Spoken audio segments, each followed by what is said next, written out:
بعد ما يخلص البرنامج نفسي اخد اجازه واروح ابات في عينه جوه مصنع النهارده.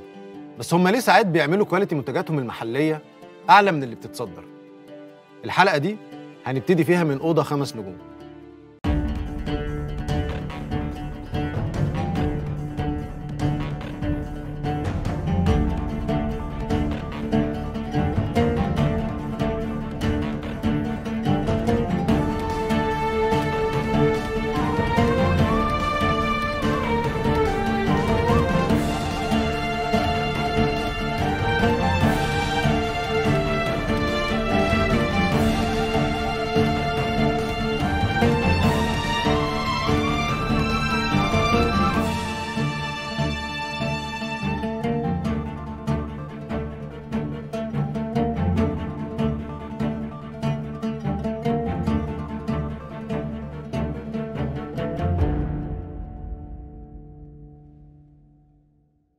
برنامج الكونتينر، الراعي الرئيسي حديد عز، خبراء صناعة الصلب في مصر والشرق الأوسط.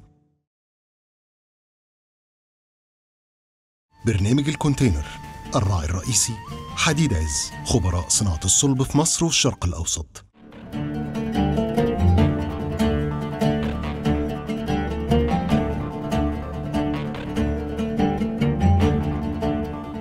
البدايه كانت مصنع بلاستيك، والفكره ابتدت تكبر لحد ما سمارت فرنتشر بقى اسم كبير، والنهارده عندهم 35 فرع على مستوى الجمهوريه.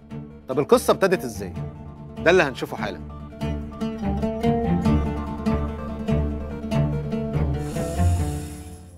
باشمهندس طارق، ازي حضرتك؟ اهلا بيك، فرصه سعيده. انا اسعد. انا حاسس ان انا جيت لك في وقت مش مناسب. انت حاسس ان انت في اجازه مش في الشغل خالص. لا احنا في الشغل واحنا شغالين طول الاسبوع، اي وقت تيجي فيه يبقى وقت مناسب اكيد. طب احنا فين هنا؟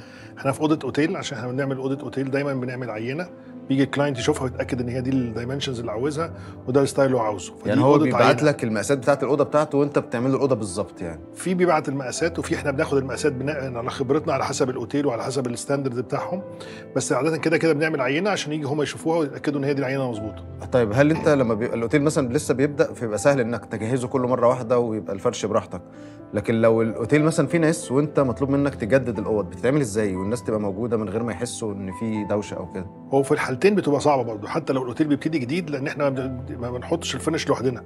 الدولاب بيبقى بيلت ان، فلازم يتعمل الدولاب الاول وبعدين يخش كونتراكتورز تانيين، موردين تانيين يركبوا الابواب وبعدين نخش احنا نحط الفرنتشر جوه، فبرضه دي بتبقى قصه. الاصعب طبعا لما يكون في كلاينت، في زبون، لان احنا ساعتها بنفصل مجموعه اوض، وفي مجموعه الاوض دي الناس بتشتغل بتولز قليله، يعني كل التولز بتبقى تولز مانيوال عشان ما تعملش صوت. طب احنا دايما بنسمع كلمه شغل فنادق، فهل لما حضرتك بتعمل الاوتيلات وبتعمل الاوض في الاوتيلات بتبقى الكواليتي اعلى شويه من المنتجات العاديه ولا بتبقى هي؟ اكيد الكواليتي اللي بتروح لاي حاجه كوميرشال بتستخدم كتير بتبقى مختلفه عن الكواليتي بتاعت الموبيليا. يعني احنا عندنا في سمارت فرنتشر الموبيليا اللي بتروح للبيوت في الدرج بيتفتح ويتقفل مثلا 25,000 مره عشان تتاكد ان هو هيشتغل في البيت. لو في اوتيل هيشتغل 35,000 مره. ففي سبيكس وفي ستاندرد معين لاوض البيوت غير اوض الاوتيلات. طيب البدايه بقى، يعني بدايه المصنع حضرتك كنت من البدايات كانت تقريبا مصنع بلاستيك وبيعمل حاجات صغيره، فازاي التحول ده حصل لحد ما شاء الله بقيتوا بتصدروا بالحجم ده؟ احنا ابتدينا سنه 84 بمصنع بلاستيك بيعمل اكسسوارات موبيليا، ومن اكسسوارات الموبيليا ابتدينا نعمل اجزاء موبيليا، وبعمل اجزاء موبيليا كنت بصدرها لدول عربيه زي الاردن وتونس، وكانت الناس مبسوطه قوي بالحاجات بتاعتنا ومفيش حد في مصر بيعملها. فكانت في قصه لذيذه كده، قررنا نفتح محل نحط فيه الكومبوننتس دي متركبه في موبيليا عشان الناس تشوفها تاخد منها افكار او تقلدها. اللي حصل ان القصه دي مشيت اسرع ما احنا متخيلين، فقررنا ما نبيعش كومبوننتس للسوق هنا، وابتدينا نعمل براند فرنتشر اللي سميناها سمارت فرنتشر، وابتدينا نجري بالبراند دي نكبرها كل سنه، وكنا بنكبرها اسرع ما يمكن. فابتدينا نعمل فرانشايز سيستم، بندي للكلاينت سيستم معين شغال بيه، فعندنا 35 فرع على مستوى الجمهوريه، الاغلبيه منهم فرانشايز. طيب باشمهندس، كمان ممكن حضرتك تقول لنا على اهم المنتجات بقى دلوقتي اللي بتصنعوها في المصنع؟ كويس. احنا عندنا برانش بنصنع للبروجكتس الاوتيلات، وبنصنع لبراندز كبيره زي جي دبليو ماريوت، الماريوت، راديسون، ايبروتيل، شتايجنبرجر، براندز كبيره قوي. في نفس الوقت اللي احنا في مصر هنا عندنا البراند اللي اسمها سمارت فرنتشر. سمارت فرنتشر بتصنع اوضه النوم، الليفنج روم، اوضه الشباب، المطبخ، اوضه السفره، كل مستلزمات البيت بسعر منطقي جدا. حتى بعد ما ركب، العلاقه اللي بيننا وبين الزبون مستمره 5-6 سنين للضمان، وبعد الضمان احنا مسؤولين عن الفرنتشر برضه. فهي علاقه مستمره، مش كواليتي برودكت بس. طيب انا عرفت ان برضو في هنا خبير اجنبي، فممكن حضرتك تكلمنا عنه، هو من فين وبيعمل ايه بالظبط؟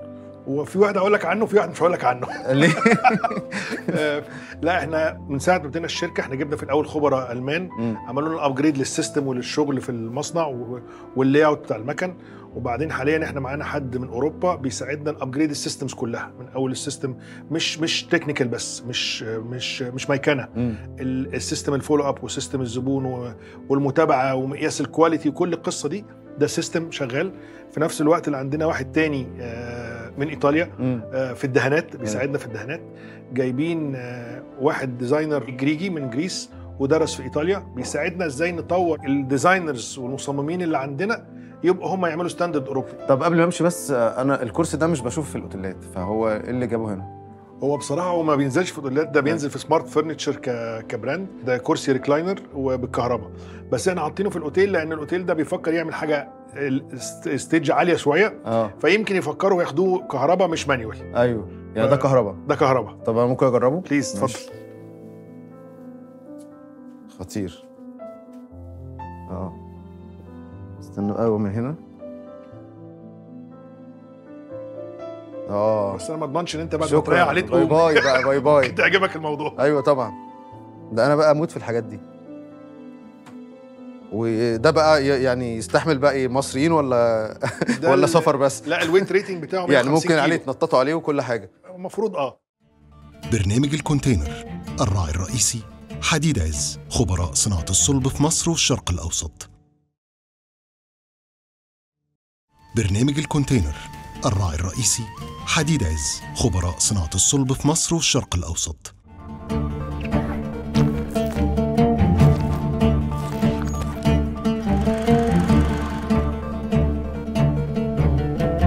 باشمهندس طارق، ازي حضرتك؟ اهلا بيك. اهلا وسهلا. انا مبسوط جدا مع حضرتك النهارده. مبسوط اكتر صدقني. الله يخليك. وكنت محتاج حضرتك تكلمنا عن خطوات الانتاج كده باختصار. تمام. هو المصنع طبعا ده بيعمل فرنتشر، عباره عن الواح خشب. في البدايه بتبتدي بمرحله تقطيع، بس اول مرحله قبل الخشب ما بيدخل مرحله الانتاج او التقطيع في ريسيفنج اللي هو كواليتي، بيستلم الخشب اللي جاي من المورد عشان نتاكد ان هو مطابق للمواصفات والكواليتي بتاعته مظبوطه للي هي بتتناسب مع الكواليتي بتاعتنا. بعد كده بيخش على مراحل التقطيع. عندنا المكن بتاعنا والمناشير بطبيعه الحال هو بينزل كاتنج او لسته بتاعه التقطيع. اللسته دي مجرد ارقام اللي هي طول في عرض في عدد القطع، بتتحط على الكمبيوتر بتاع المكنه. المكنه بنفسها بتقوم بدور ان هي بتنظم القطع دي على اللوح، يعني هيتقطع مقاسات ايه مع ايه. هي بتسحب اللي هي عايزاه وتقطع لك وتطلع لك وتطلع لي المنتج متقطع بالمقاسات. المرحله اللي بعد كده في كواليتي تشيك. كل مرحله بتتم جوه المصنع في مراقب جوده بيراجع اذا كانت القطعه الخشب دي اتقطعت بالمقاسات المظبوطه، فيها ديفو فيها حاجه، بيحط ستيكر ان دي اوكي عشان تمر للمرحله اللي بعد منها. فاول مرحله هي التقطيع. المرحله اللي بعد كده في مراحل مختلفه بقى كتير. ممكن يخش على مكنه CNC دي مكنه بتعمل حفر او رسم على الخشب او تقطيع دورانات اشكال مختلفه، ما بتبقاش خطوط مستقيمه يعني. في مرحله اللي بعد كده بعد CNC في مرحله شريط الحرف. شريط الحرف ده بيلزق التخانه بتاع الخشب اللي هي الطبقه نتيجه التقطيع دي، بتتغطى بشريط حرف بلاستيك. ده بيتعمل في مصانعنا برضه PVC. بعد شريط الحرف بيتم لزق الاطراف بتاع الخشب كله، بيروح مرحله تخريم. بعد كده بيتخرم طبقا للرسومات. بعد التخريم بيتم في مرحله تجميع. عندي تجميع مبدئي للاجزاء الكبيره، بيتم فيها تركيب اجزاء اكسسوارز معينه، والاكسسوارز دي معموله مخصوص للبرودكت ده بعينه. في مرحله تجميع اخرى بنجمع الاجزاء اللي هي صغيره زي الكومود او التسريحه اللي انت تطلع متجمعه تماما، بحيث انها تروح تتحط عند الاند يوزر بدون قلق، بدون دوشه، ما فيش شغل كتير، مجرد هي بس تطلع من كرتونتها تتحط مكانها. والاجزاء الكبيره اللي طبعا ما ينفعش تتنقل متجمعه زي الدولاب او السرير، دي بتتحط فلات باك او عباره عن قطع في بوكس برضو كرتون، بيطلع على بعد كده يتسلم المخازن بعد شهاده الجوده بتراجع على الكلام ده كله.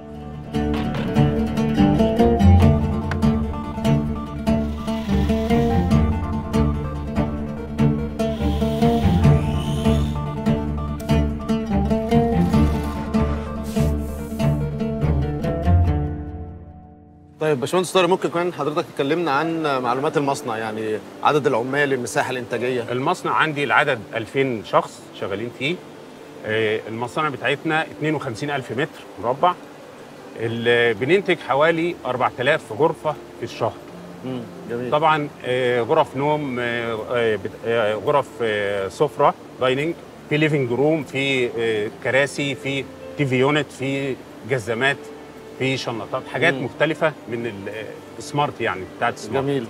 طيب آخر سؤال كنت محتاج برضو حضرتك تقول لي، يعني أنا عرفت كده معلومة إن أنتوا بعد ما بتخلصوا القطعة بتتحط في المية 10 أيام. دي حقيقة، دي حقيقة، ودي يعني فعلا التيست ده غريب قوي يعني. دي حقيقة ودي موجودة في مصانعنا فعلا. احنا عندنا التكنولوجيا دي تكنولوجيا دهانات، بنعمل أجزاء مقاومة للمية فعلا. بعد ما بتتم تشطيبها بتختبر في المية 10 أيام. بتختبر 10 ايام وال15 يوم بتتحمل، ومفيش اي تغيير في اي حاجه في الشكل ولا في المواصفه. وايه الدهانات دي بقى يعني؟ لا ده السر بقى، ما ينفعش اقوله كده، ما بقاش سر ولا هنعرف. لا ولا هنعرف. لا ده طب ايه القطعه اللي بتبقى محتاجه ان هي تبقى جوه الميه او يبقى ضد الميه؟ اي حاجه هتتعرض للميه، درج مثلا في علبه حوض، في فانت يونت، حاجات زي كده، حاجات اللي بتتعرض للميه او البخار. ايوه. طيب باشمهندس طارق، في كمان اكيد علشان حضراتكم تقدروا تصدروا بالحجم ده بيبقى في شهادات المصنع اكيد حصل عليها، طبعا تقول لنا عليها. احنا الايزو طبعا ده طبيعي. في عندنا في تيست بيتعمل على البرودكت بتاعنا سمارت، دايما بتعمله اي منتج جديد بيروح مركز التكنولوجيا الاساس. ده مركز متخصص في اختبار اليونت او الجزء اللي احنا هنختبره. يعني على سبيل المثال لو كرسي، في عندهم اجهزه هناك بتعمل ضغط على القاعده بتاع الكرسي وعلى المسند كما لو كان في شخص طبيعي بيستخدمه. بتعمل التيست ده لمده مثلا 10,000 سايكل، 20,000 سايكل. ده بيديني فرصه ان انا اقول ان انا الضمان بتاعي، لما بقول ضمان 5 سنين انا مطمن تماما ان انا المنتج بتاعي هيقدر عمره تقريبا قد ايه؟ يقعد 10 سنين 5 سنين حسب التيست اللي بيتعمل. فكل قطعه بتتعمل جوه المصنع لازم بيتم الاختبار ده، وبناخد شهاده موثقه منهم بكده. جميل. طيب هل حضراتكم بتصنعوا لنفسكم بس ولا كمان بتصنعوا الماركات الثانيه؟ طبعا احنا بنصنع نفسنا. عندنا ديزاين تيم او القسم الفني بيعمل لنا التصميمات اللي بتتواكب مع طبعا السوق المصري والاوروبي برضه والخارجي، لان احنا طبعا بنصدر دول عربيه ودول اوروبيه كتير، وبنصنع للغير. فالديزاين بتاعنا احنا بنعمله من بتصميماتنا بتاع سمارت يعني.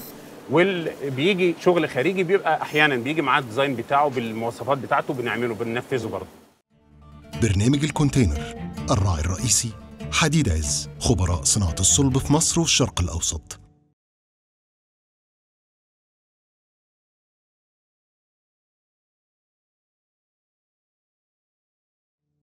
برنامج الكونتينر، الراعي الرئيسي حديد عز، خبراء صناعة الصلب في مصر والشرق الأوسط.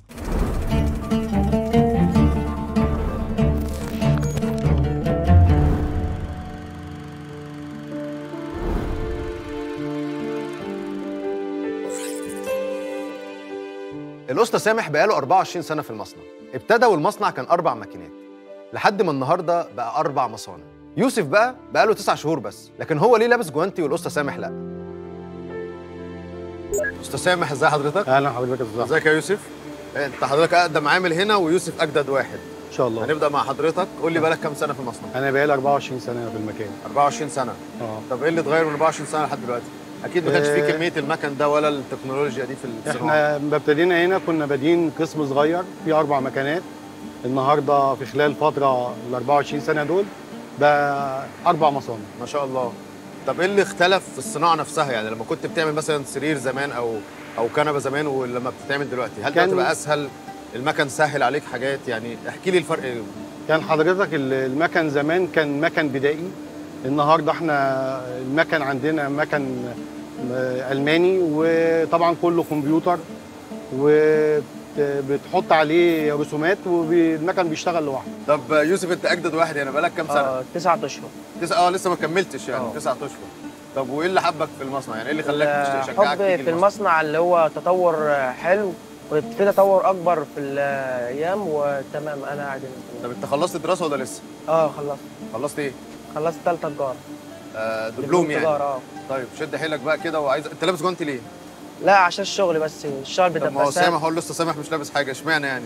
لا في فرق بين العمال والمهندسين هنا. انت عشان الخشب يعني؟ غيره وخشب والشغل. ايوه خلاص ان شاء الله اجي لك قريب بقى كده، تبقى انت عديت كمان عم سامح في الوقت، وتبقى بقالك مثلا 24 ولا 25 سنه كمان ان شاء الله في المصنع، وتبقى انتاج اكتر باذن الله.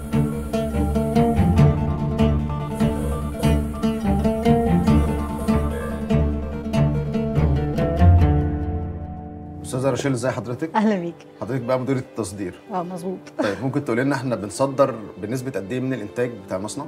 احنا تقريبا انتاجنا 35% من حجم الانتاج بتاعنا بيتصدر. تصدير 35%؟ تصدير. ايوه. والباقي سوق محلي؟ الباقي سوق محلي. طيب ايه اهم الدول اللي احنا بنصدر لها؟ بس احنا بنصدر لاكثر من 20 دوله، منهم امريكا، كندا، السعوديه، المانيا، تركيا. يعني احنا موجودين ميدل ايست، نورث امريكا وافريكا. جميل. طيب تفتكري اول كونتينر كان امتى وفين، واخر كونتينر كان امتى وفين؟ طبعا. اول كونتينر صدرناه كان 2008. ده كان جامعه كبيره في السعوديه. اخر كونتينر بقى النهارده ان شاء الله في 2 كونتينر طالعين، واحد للسعوديه وواحد لامريكا. ايوه ما شاء الله. احنا بقى عشان وشنا حلو عليكم أكيد. ايوه جدا. ولا انتوا بتصدروا كل يوم؟ بص احنا يوجوالي يعني مثلا التصدير بتاعنا ممكن يكون يعني ممكن كل اسبوعين او كل شهر بيكون بيطلع كونتينر. اوكي. طب لذيذ جدا. طيب هل الحاجات دي بتتصدر زي ما هي كده متجمعه، ولا بتبقى قطع وبتتجمع هناك لما بتتصدر؟ لا طبعا، يعني في حاجات بتطلع مجمعه اللي هي الحاجات الصغيره، بس اغلب الحاجات الكبيره بتطلع مفككه. ومين بيجمعها هناك؟ حاجه تبعكم ولا؟ حاجتين. بيبقى عندنا يعني مثلا في مشاريع عندنا 2 ويز. في بيبقى احنا لينا فريق تركيبات موجود مثلا في دوله زي السعوديه، فاحنا عندنا فريق تركيبات يقدر يقوم بتجميع مشاريع هناك، او من خلال الموردين اللي احنا بنتعامل معاهم او الوكلاء اللي احنا بنتعامل معاهم في السعوديه. واحنا بنبعت ساعتها مشرفين على عمليه التركيب عشان نضمن ان كل البروسيس اتعملت مظبوط. بالظبط زي ما انتوا عاوزين. بالظبط. طب ولو في الدول الثانيه برضه بتعملوا نفس الحكايه ولا؟ امريكا وكندا، عايزه اقول لك ان احنا ميزه من المميزات القويه عندنا هي التكلفه بتاعه الايدي العامله في مصر. فعايزه اقول لك ان احنا في امريكا وكندا ممكن اورد الدولاب متجمع بالشحن، يعني انا وردت دولاب متجمعه على ان هو يجيب عامل يجمع الدولاب هناك. طبعا عشان هناك الكوست فظيع بالدقيقه. بالظبط. فلا بالنسبه لامريكا وكندا بورد كله تقريبا متجمع، بس جاست ان هو يفك الباكجينج ويحطها. ده بالنسبه لك ارخص من انك يتنقل ويتجمع هناك؟ بالظبط كده. بيبقى سهل ان هو يتنقل في الاماكن دي ويطلع الدولاب سليم وكده. كل البرودكتس بتاعتنا بيكون ليها ستاندرد في الويت وفي الدايمنشنز، انها تكون الاكسس بتاعها في اللوكيشن يعني يكون سهل ما يكونش صعب. ايوه جميل. طب الاوضه اللي احنا فيها دي تصدير ولا سوق محلي؟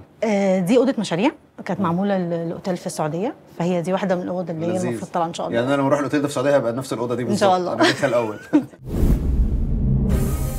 كل اسبوعين مصنع سمارت فرنتشر بيصدر منتجاته ل 20 دوله زي امريكا وكندا واوروبا والسعوديه، ده غير الدول الافريقيه.